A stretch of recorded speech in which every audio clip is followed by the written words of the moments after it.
हम बहुत ही important coulomb law के बारे में जानकारी लेंगे। तो कूलाम्ब लॉ क्या है? कूलाम्ब ने इलेक्ट्रोस्टैटिक फोर्स या इलेक्ट्रिक फोर्स को मेजर करने के लिए जो पैरामीटर्स जरूरी थे उनके बारे में बताया था। तो कूलाम्ब ने क्या बताया?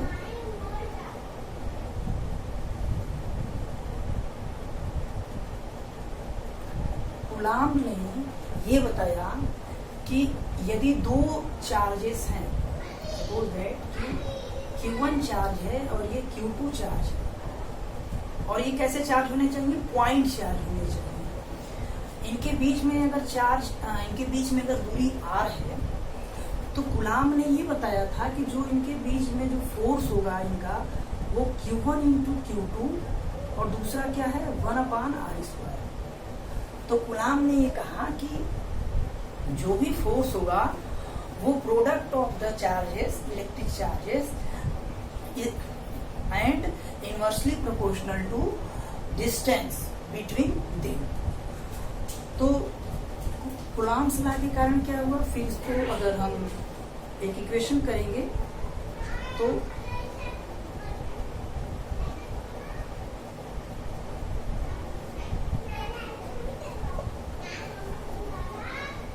और अगर प्रोपोर्शनैलिटी कांस्टेंट लगाते हैं तो ये होगा। और अलग अलग केस में अलग अलग चीजें होंगी।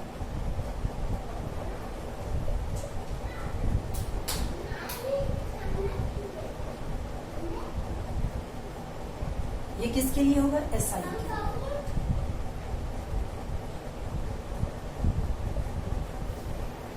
और CGS में क्या होगा?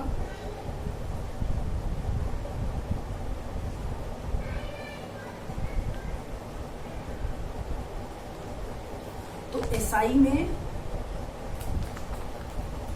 K इक्वल टू 1/4πε0 और CGS में K इक्वल टू 1।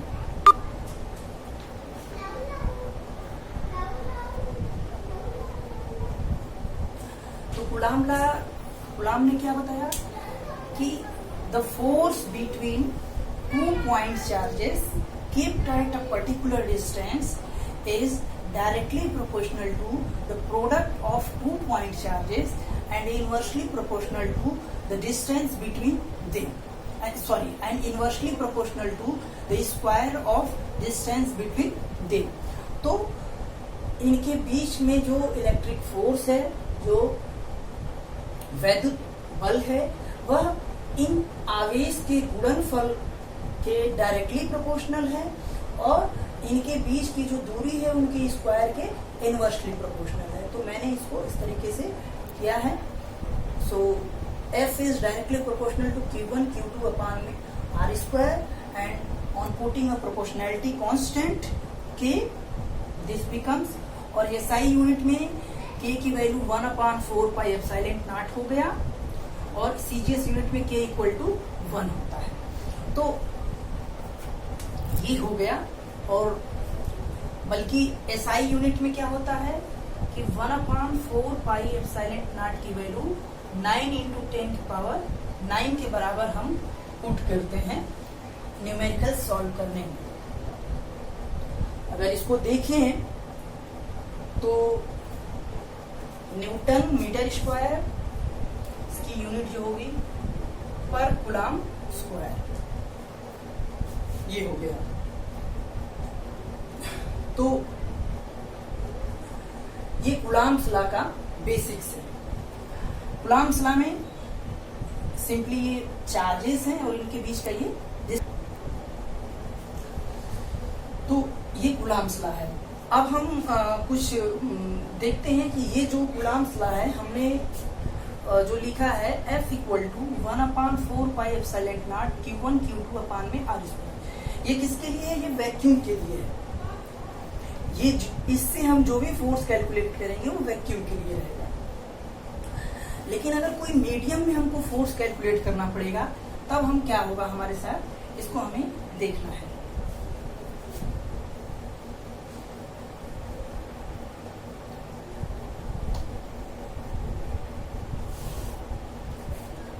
तो F vacuum equal to 1/4πε0 Q1 Q2 upon में आर स्क्वायर। और अगर कोई एफ मीडियम हो, ये किसी मीडियम के लिए होगा, तो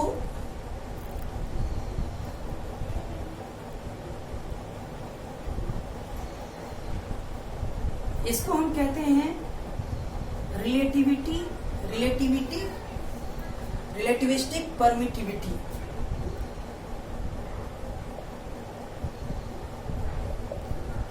relative permittivity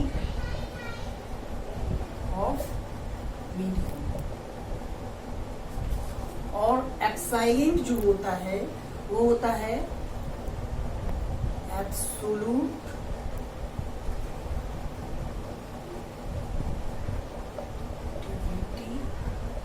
of free space.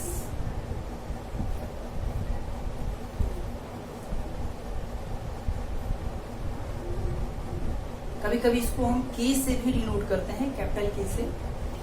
और एप्सिलॉन की जो वैल्यू होती है वो होती है 8.85 10⁻⁻11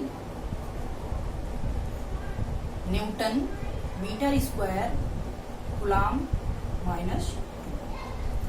तो ये होती है। अब हम अगर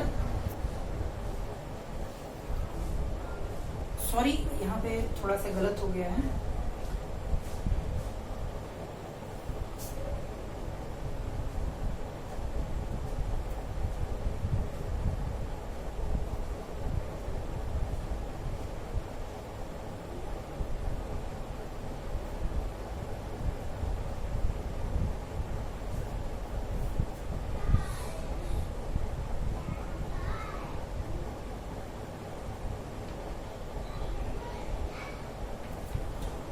तो एप्सिलॉन की value relativity permittivity of free space 8.85 into 10⁻⁻12 coulomb square पर न्यूटन पर मीटर स्क्वायर। तो ये है। अब अगर हमको सपोज दैट कि ER रिलेटिविटी परमिटिविटी की अगर वैल्यू निकालनी है, तो अगर हम इन दोनों को बहुत ध्यान से देखें, इन दोनों को आपस में डिवाइड कर दे, तो हमको ER की वैल्यू मिल जाएगी। यानी कि K और ER F vacuum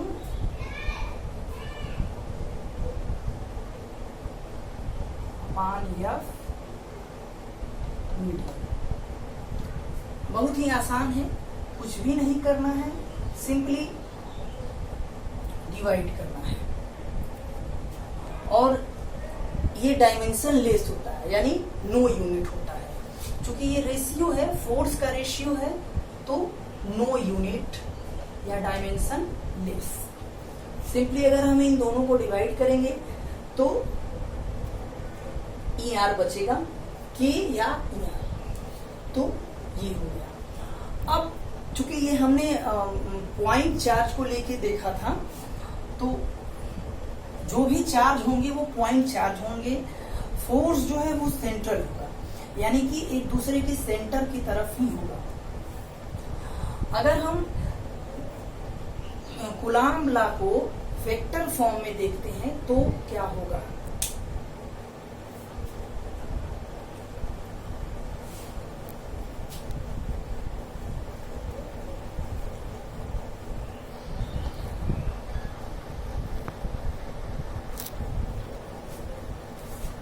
Coulomb law को अगर हम वेक्टर फॉर्म में देखते हैं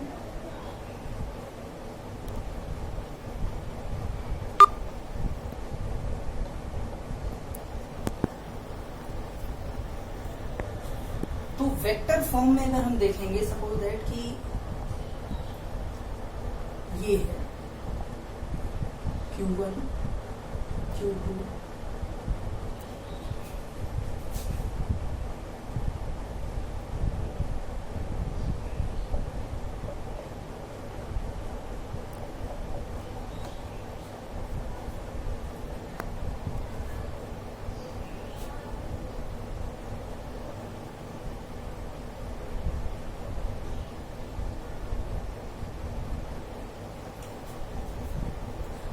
तो यहाँ पे जो हम लिख रहे थे भी,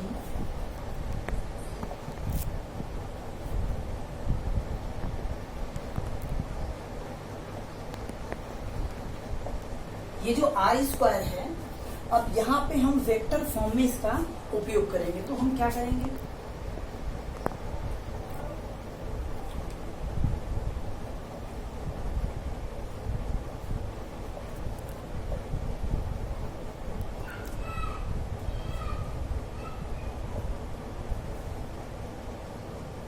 ये मेरा हो गया unit vector.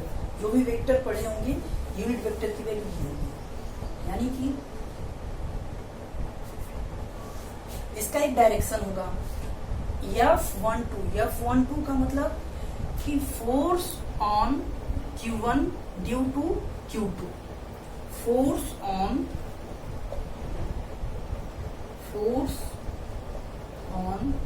Q1 due to Q2। उसी तरीके से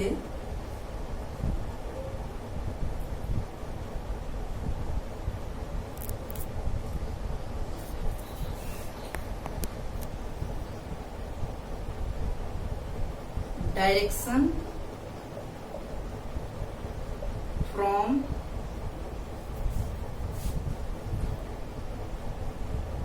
Q1 टू Q2 ये है। तो हम इसको अगर लिखना चाहें सही से तो ये होगा ही, अगर F12 है तो ये होगा force on Q1 due to Q2, force on Q1 due to charge Q2 F12, और ये यूनिट वेक्टर है। तो direction from Q1 to Q2, यानी कि from Q1 to Q2, from Q1 to Q2। और उसी तरीके से अगर हम चेंज करते हैं कंडीशन F21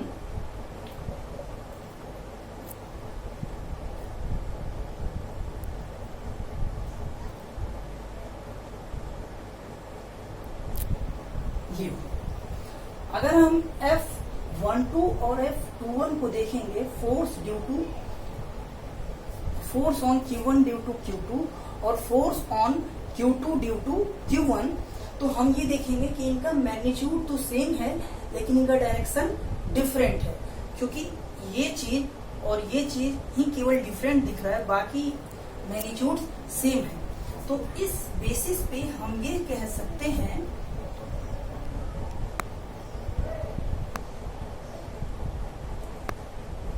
ये है। अगर इसको वेक्टोरली देखें तो हम वेक्टर में एरो लगाते हैं, ये यूनिट वेक्टर में कैप रहता है, और अगर इनका केवल मॉड देखें, केवल मॉडुलस देखें तो ये दो इंपॉर्टेंट बहुत ही वेक्टर फॉर्म है। F12 F21 जस्ट नेगेटिव है, और अगर मॉड देखेंगे, मॉडुलस वैल्यू या मैग्नीट्यूड देखेंगे तो ये मैग्नीट्यूड दोनों का सेम है, Q1 Q2 के कारण या Q2 Q1 के कारण। तो इनका मैग्नीट्यूड अपोजिट डायरेक्शन में सेम रहेगा, लेकिन अगर फोर्स के तौर पे एक वेक्टर क्वांटिटी के तौर पे देखेंगे तो just negative, force on Q1 due to Q2 while force on Q2 due to Q1। तो ये चीजें हैं। अब एक और इम्पोर्टेंट है इसी में, सपोज दैट कि अगर बहुत सारे चार्जेस हों तो प्रिंसिपल ऑफ सुपरपोजिशन हम लगाते हैं।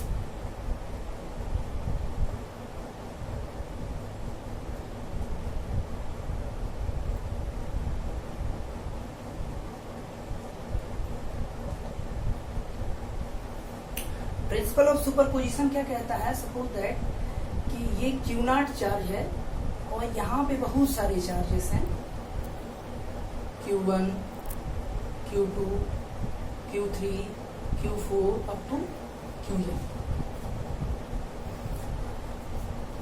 सॉरी ये है Q5,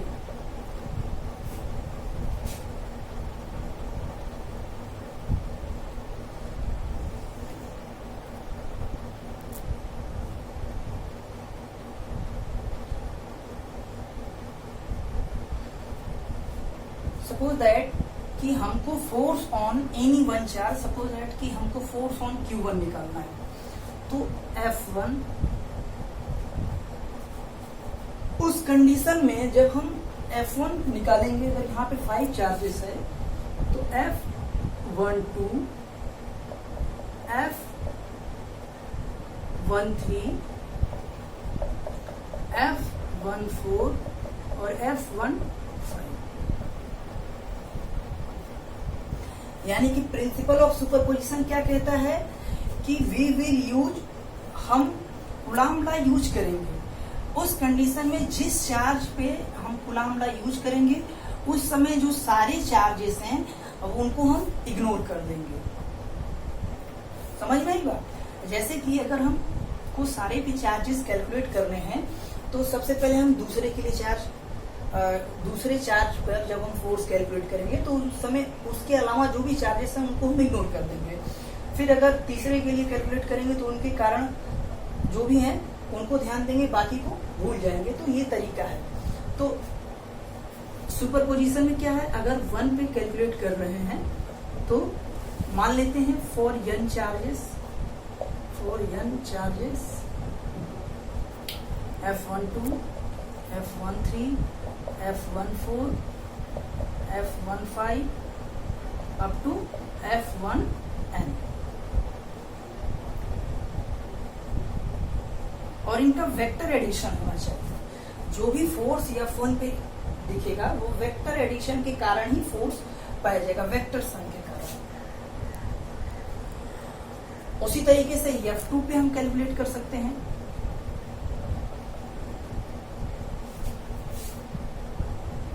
F2 अगर है तो 2-1, 2-3, 2-4, 2-5 अप टू 2n। तो प्रिंसिपल ऑफ सुपरपोजिशन में क्या है कि सारे फोर्सेस को हम ऐड कर देंगे। तो ये प्रिंसिपल ऑफ सुपरपोजिशन से कूलाम्ब लॉ के द्वारा हम एक सिस्टम ऑफ चार्जेस का फोर्स, इलेक्ट्रिक फोर्स कैलकुलेट कर लेंगे। तो ये प्रिंसिपल ऑफ सुपरपोजिशन है। हम कूलाम्ब लॉ को पोजीशन वेक्टर के फॉर्म में भी लिख सकते हैं, वो थोड़ा अलग है।